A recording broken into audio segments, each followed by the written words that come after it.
Allez, un peu d'évasion et passer une nuit dans un blocos, c'est ce que propose un couple lillois qui a acheté un de ses ouvrages militaires pour en faire un hébergement insolite. Ces casemates de la ligne Maginot deviennent des lieux touristiques à développer. C'est une manière aussi de les sauver de l'oubli. Dans les Ardennes, Sophie Dumais, Claudine Crène.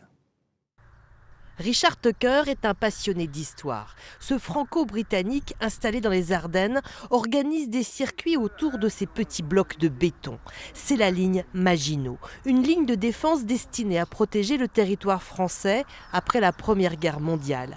Les clients de Richard sont anglo-saxons, militaires, passionnés d'histoire ou jeunes diplômés qui viennent voir ces fortifications.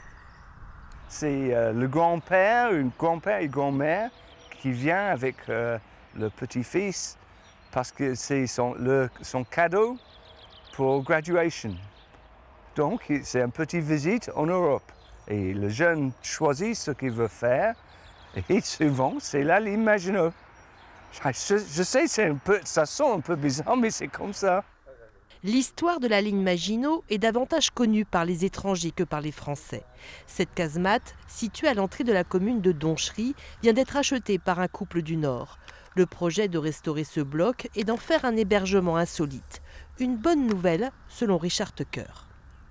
Je souhaite que ça marche. Je crois que c'est très bien parce que c'est du patrimoine. C'est histoire.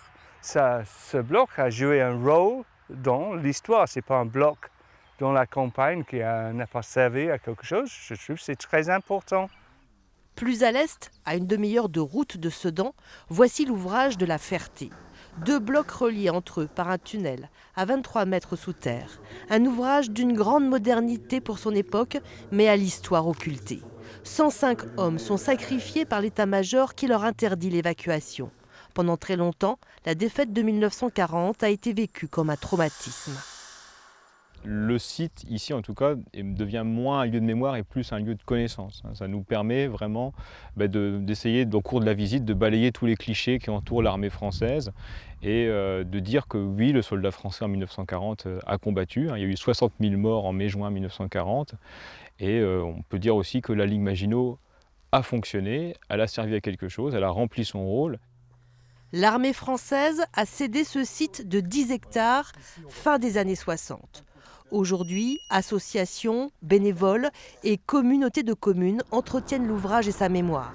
La ligne Maginot dans les Ardennes, un patrimoine ignoré du grand public dont la mise en valeur est très complexe en raison de la dispersion des ouvrages.